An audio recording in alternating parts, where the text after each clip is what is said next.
सूरज ढल गया और रात हो गई। मुझे हवालात में एक गद्दा, एक कंबल और एक तकिया भेजा गया। यहाँ आने वालों को ये सुविधा नहीं मिली। संतरी ने मुझे ये बताया।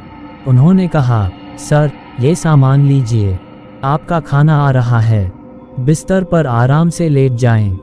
हम 6 साल से यहाँ काम कर रहे हैं लेकिन हमने आज तक किसी को भी इतनी सहूलियत नहीं दी। आप लकी हैं सर। मैंने इसका उत्तर नहीं दिया। मैंने बिस्तर बिछाया था लेकिन मेरी आंखों में नींद का नामो निशान नहीं था। मैं दीवार से टिक कर सलाखों के बीच से बाहर देख रहा था। न जाने कैसे विचार मन में आ रहे थे। अचानक मुझे लॉकअप के बाहर एक धुंधली सी परछाई दिखाई दी, जो धीरे धीरे स्पष्ट होता गया और जैसे ही वह सलाखों के पास पहुंचा मैं आश्चर्य से अपने पैरों पर कूद पड़ा। वह सिफोना या सुनहरा भेष में थी, जो उस समय भी यहाँ बहुत सुंदर दिखती थी। उसने एक सुंदर पोशाक पहनी हुई थी और उसका चेहरा ऐश्वर्य से भरा हुआ था। उसने दोनों हाथों से सलाखों को पकड़ लिया और फिर उसके मुंह से शी शी की आवाज निकली। मैं अपनी सीट से उठा और उसके पास पहुंचा। आप यहाँ क्यों आए थे? मैं सिफोना नहीं बल्कि सुनीरा हूँ, वह गाती हुई आवाज में बोली। और अगर मैं आपको सीधे गुरनी कहूँ तो क्या गलत होगा? मैंने कहा।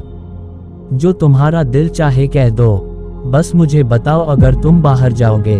मैंने तुरंत कहा कि आपका क्या मतलब है? सिफोना ने कहा, और आओ मेरा हाथ थामो और बाहर निकलो। किसी के फरिश्ते आपको ढूंढ नहीं पाएंगे। ये पुलिस वाले आपके पास से गुजरेंगे लेकिन यह नहीं सोचेंगे कि यह आप हैं। ऐसा कैसे हो सकता है? मैंने कहा, प्रयोग करो और मेरा हाथ पकड़कर बाहर आ जाओ। मैंने सिफोना से पूछा कि तुम मुझे कहाँ ले जाओगे? सिफोना ने कहा कि मैं अपनी नगरी को अपने घर ले जाऊंगी, जहाँ तुम राजकुमारों की तरह रहोगी। तुम मेरे घर को याद करोगे, तुम वहाँ अर्शम के दामाद के रूप में रहोगे। अगर आप पूरे शहर की पुलिस को फोन कर देंगे तो कोई भी आपकी तरफ शक की नज़र से नहीं देख पाएगा। आपकी सुनीरा जो कहेगी वही होगा। यदि उसमें कोई परिवर्तन हो तो जो दंड चाहो ले लो। मैंने कहा, गुरनी मेरी बात सुनो, मुझे गुरनी मत कहो। कुछ सच हैं जिन्हें उजागर करने की जरूरत है। मैं आपसे धोखा देकर शादी नहीं करूंगी क्योंकि इस तरह मैं अपने लक्ष्य को प्राप्त नहीं कर पाऊंगी। सिफोना का शरीर अभी भी ताबूत में सुरक्षित है। जब आप मुझे अपनी पत्नी के रूप में स्वीकार करते हैं और हमारे तरीके से मुझसे शादी करते हैं तो सिफोना उठेगी और मुझे उसके अस्तित्व में शांति मिलेगी। मुझे केवल मेरी बेटी की जिंदगी चाहिए, उसे मुझे दे दो और देखो तुम्हें क्या जिंदगी मिलती है। मैंने तुरंत कहा, और मना किया तो क्या हुआ? तो यकीन मानिए आपको फांसी पर चढ़ना ही पड़ेगा। तुम अपनी माँ और अपने भाई बहनों के दिल पर ऐसा निशान छोड़ोगे कि वे न तो जिएंगे और न ही मरेंगे, मेरी तरह, जैसा कि मैं अपनी बेटी के डैक से पीड़ित हूँ। मैं गुरनी को सुन रहा था। ये घटना पूरी तरह इत्तेफाक थी जिसमें सिफोना एक हादसे का शिकार हुई थी। मैंने इसे जानबूझकर नहीं किया। अगर सिफोना मुझे पसंद करती थी तो मेरी क्या गलती थी? अगर सिपहोना बिल्ली की तरह मेरे रास्ते में नहीं आती तो मैं उसे नुकसान पहुंचाने की कोशिश क्यों करता? मुझे इसमें कोई दिलचस्पी नहीं थी और अब मुझे ऐसा काम करने के लिए मजबूर किया जा रहा था जिसकी मैं कभी कल्पना भी नहीं कर सकता था। गुरनी ने मुझे चुप देखा और फिर बोली, बताओ तुम आओगे? ताला खोलो। मैंने कहा था। उसने खुशी खुशी मुझसे कहा कि ताला खोलने की जरूरत नहीं है। अगर तुम मेरा हाथ थाम लोगे तो ये सलाखें तुम्हारा रास्ता नहीं रोक पाएंगी। ये कहकर उसने अपने दोनों हाथ सलाखों के अंदर डाल दिए। मैं अपनी योजना के साथ आगे बढ़ा और अचानक मैंने उसके दोनों हाथ पकड़ लिए और अपनी पूरी ताकत से उसे अपनी ओर खींच लिया। मैंने उसे इतनी ताकत से खींचा कि उसका शरीर और सिर बुरी तरह से सलाखों से टकरा गया, लेकिन मुझे प्रतिक्रिया की उम्मीद नहीं थी। अचानक उसका सिर, जो सलाखों से टकराया था, वापस फेंका गया और खोपड़ी उसके शरीर से अलग होकर लगभग 4 फीट दूर गिर गई। गर्दन से कटा हुआ उसका शरीर सलाखों से जुड़ा हुआ था और उसके हाथ मेरे हाथों में थे।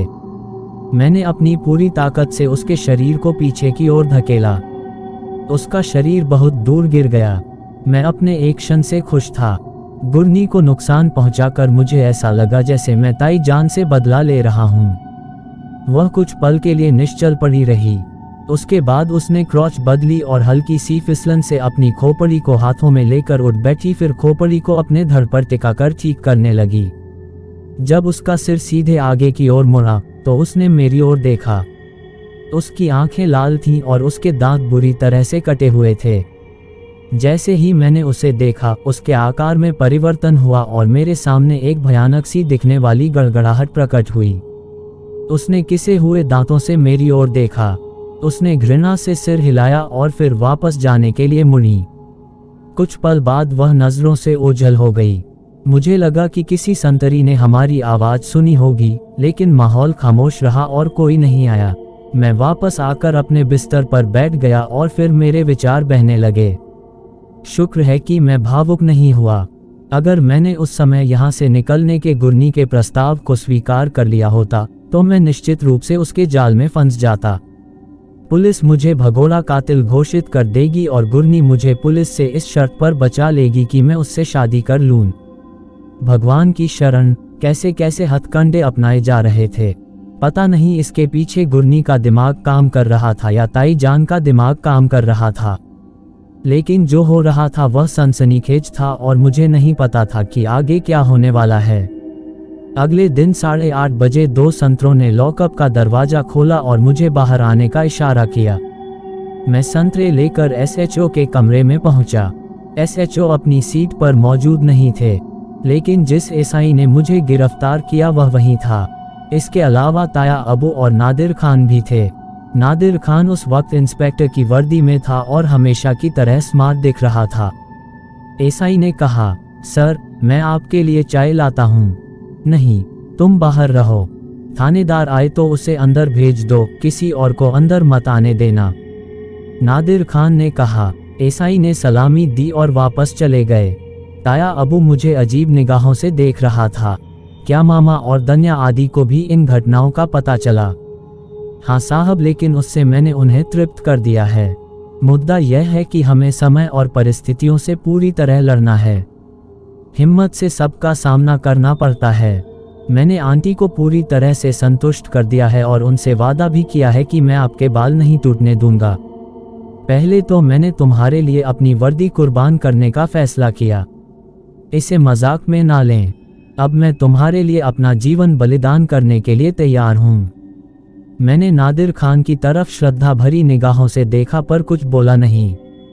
ताया अबू ने कहा, रास्ते में नादिर खान साहब से मेरी बातचीत हुई। मैंने उनसे कहा कि ताहिरा खानम एक सांप है जिसे खुद की या दूसरों की परवाह नहीं है।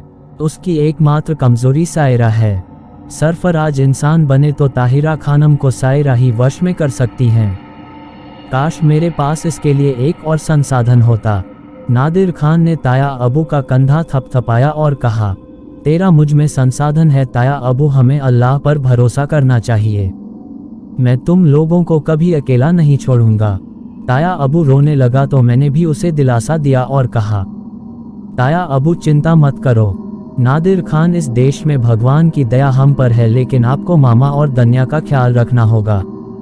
अगर वे दोनों चोटिल हो जाते हैं तो मेरी नसें मुझे छोड़ देंगी। नहीं शाहब बेटा, तुम्हें इन पर संतोष करना चाहिए। नादिर खान ने कहा, अच्छा शिहाब, थानेदार साहब के आने से पहले बताओ कि यह सब कैसे हुआ। मुझे ताजुर जहां का फोन आया, उसने मुझे तुरंत मिलने को कहा और मैं उससे मिलने चला गया। उन्होंने मुझे अपने घर का पता बताया था। जब मैं वहां पहुंचा तो एक बदसूरत नौकरानी ने दरवाजा खोला और मुझे अंदर बुला लिया। मैं अंदर पहुंच गया। मैं उस कमरे में दाखिल हुआ जहां नौकरानी ने मुझे जाने के लिए कहा था। अचानक ताजुर का शरीर मेरे ऊपर गिर गया। शायद इसे किसी तरह दरवाजे के खिलाफ खड़ा कर दिया गया था, लेकिन कुछ देर पहले उसकी हत्या कर दी गई। ये सच है क्योंकि उसके घाव से खून बह रहा था। बहते खून ने मेरे कपड़े और चेहरा भिगो दिया। मलजमा नादिर खान ने एक भयानक दहाड़ निकाली और ताया अबू और मैंने सदमे में उसकी ओर देखा। क्या आप मुझे इसके बारे में बताएंगे? नादिर खान ने कहा और मैंने नौकरानी की पूरी ड्रेस बता दी। क्या आप मुझे बता सकते हैं कि तजुर जहां ने मोबाइल फोन पर किस समय बात की थी? मैंने कहा, हाँ बिल्कुल बता सकता हूँ। तुम्हारा मोबाइल कहाँ है? इसे उसी एसआई ने लिया था। कहानी कैसी लगी कमेंट में जरूर बताएं। अधिक कहानियों के लिए हमारे चैनल को सब्सक्राइब करें।